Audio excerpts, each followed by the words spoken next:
خالو جمال کے دفتری حالات اور گھریلو امور کے انتظامات میں بہت بڑا فرق تھا۔ واضح رہے کہ جو خالو جمال عمر میں بڑھ رہے تھے، خالہ فیروزہ ان کے دل کو پہلے سے کہیں زیادہ عزیز ہوئی جا رہی تھی۔ ان کی تنخواہ خالہ کے لیے تھی۔ گلبرگ میں نئی تعمیر شدہ کوٹھی خالہ کے نام تھی۔ 2 عدد نہری مربع خالہ کے حق میں بیع تھے۔ نئے رولز کے تحت پینشن کی وارث بھی خالہ ہی کو مقرر کیا گیا تھا، لیکن خالہ کا رویہ مختلف تھا۔ انہیں خالو کے منہ سے بو آتی تھی۔ جب خالو رات کو سونے سے پہلے اور نماز پڑھنے کے بعد نکلی دانت اتار کر پلاسٹک کے گلاس میں رکھ کر سر پر چھوٹی سی سفید ٹوپی لیے خالہ کے ساتھ ڈبل بیڈ میں لیٹتے تو خالہ بیچاری سناٹے میں آ جاتی۔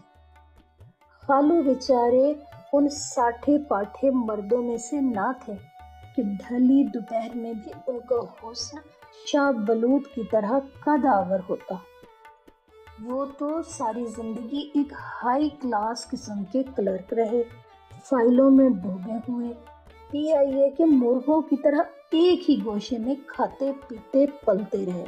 وہ 2-3 بار یورپ گئے، لیکن اس طور پر کہ قیام گاہ سے سیدھے دفتر اور وہاں سے واپس۔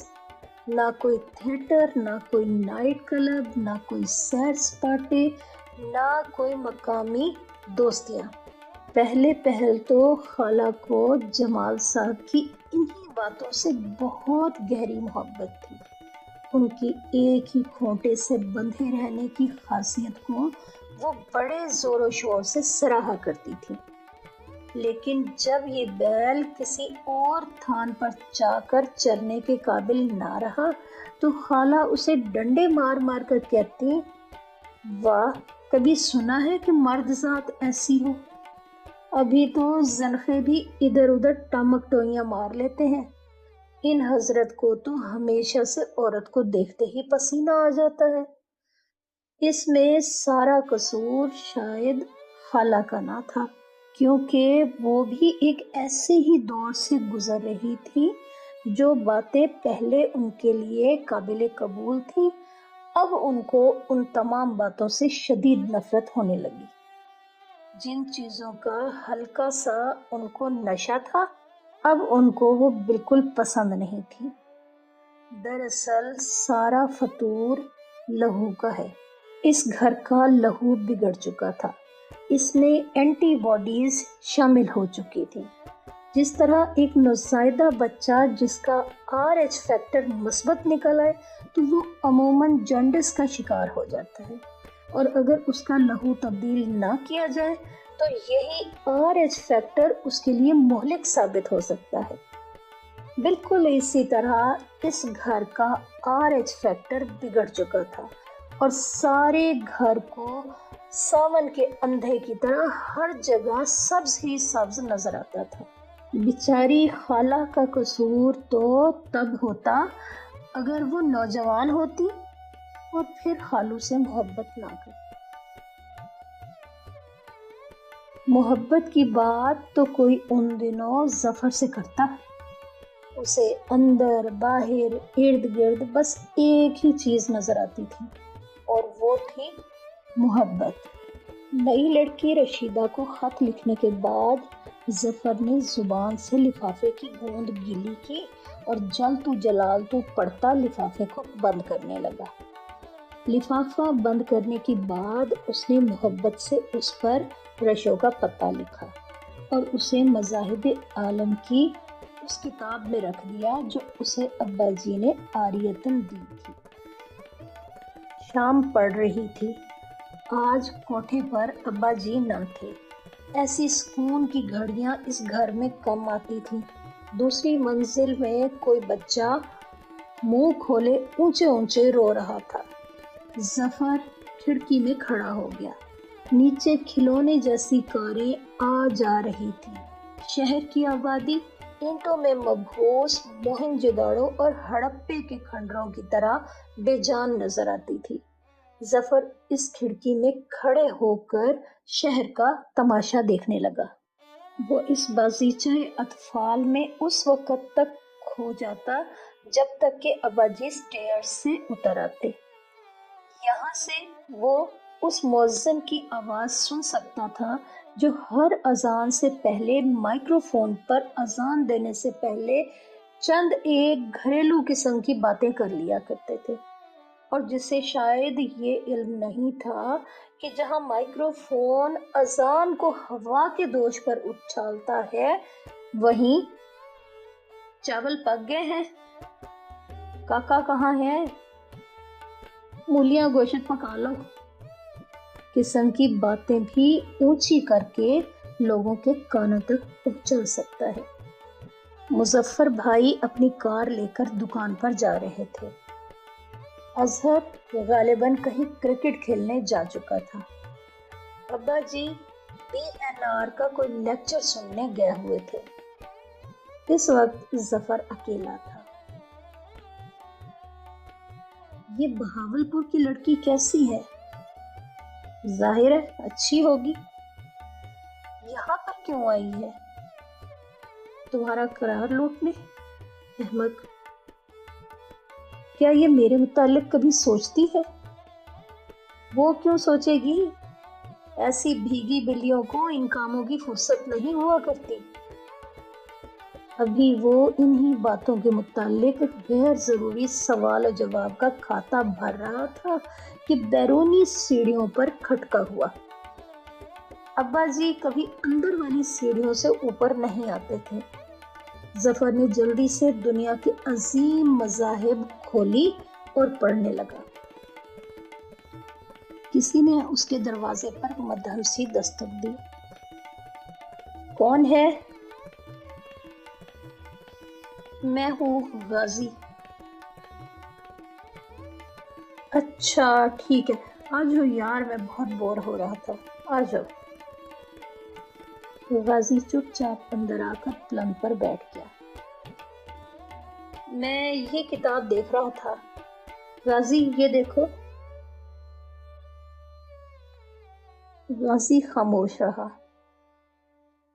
میں سوچ رہا تھا ہر بڑا آدمی، ہر مہاتما پہلے احساس کمتری میں سلگتا ہے، پھر اس جگہ پہنچتا ہے جہاں سے وہ دوسروں کے احساس کمتری کو دور کر سکے۔ غازی اب بھی چپ تھا۔ سن رہے ہو یار؟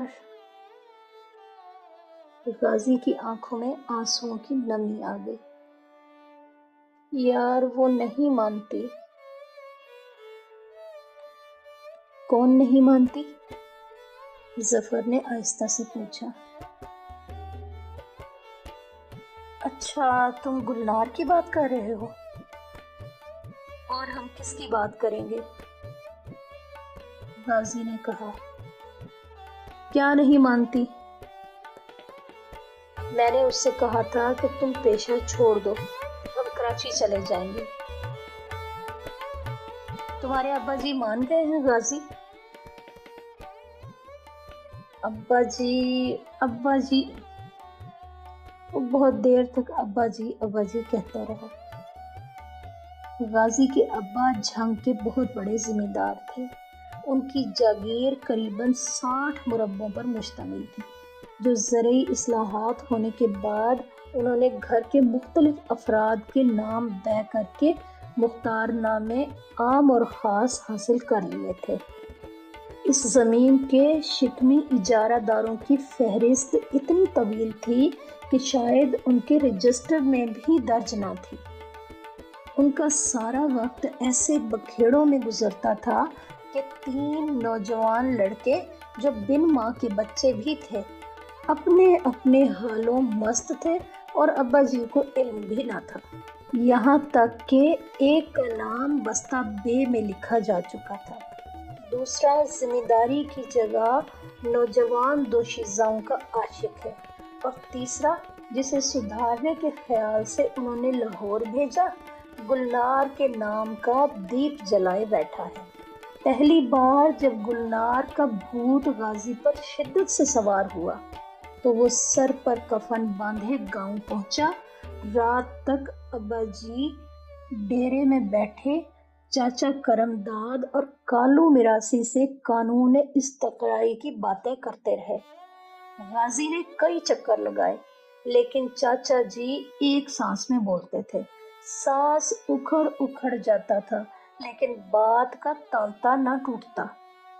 ہر بار جب وہ آتا تو کرم داد سے کہتے، دیکھ لے، کمی کمین کی اولاد اور اصل اشرافوں کی اولاد میں یہ فرق ہوتا ہے۔ بی اے کر رہا ہے غازی ہمارا، بی اے۔ جس قدر زیادہ وہ تعریف کیے جاتے اسی قدر غازی کا کنٹھا بیٹھتا جاتا تھا۔ میری تو تمنا تھی کہ یہ وکالت کرے، لیکن خیر، جو جوڈیشل فیصلہ اس نے کر دیا سو کر دیا۔ چاچا کرم داد نے حسرت بھری نظروں سے غازی کی جانب دیکھا۔ ان کی اولاد سیدھی سادی دیہاتی تھی۔ 5 لڑکے اور 3 لڑکیوں میں سے کسی نے بھی کبھی شہر کا رخ نہ کیا تھا۔ لڑکے بڑے محنتی اور نلائی گودی کے شوقین تھے۔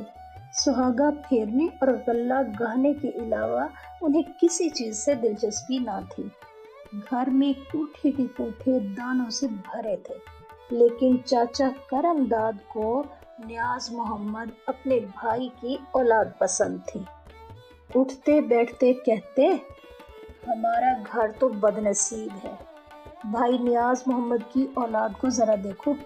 بڑا لڑکا لائل پور میں نوکر ہے، درمیانہ ایف اے کر چکا ہے، اور اب غازی کو دیکھ لو، لاہور میں بی اے کر رہا ہے، بی اے۔ اور یہ 5 لونڈے اپنا خط بھی نہیں لکھ سکتے۔ جب کالو میراسی چاچا کی ٹانگیں خوب دبا چکا اور چلم کے پھول ٹھنڈے ہو گئے تو چاچا کرم داد آہیں بھرتا اپنے گھر کی طرف روانہ ہوا۔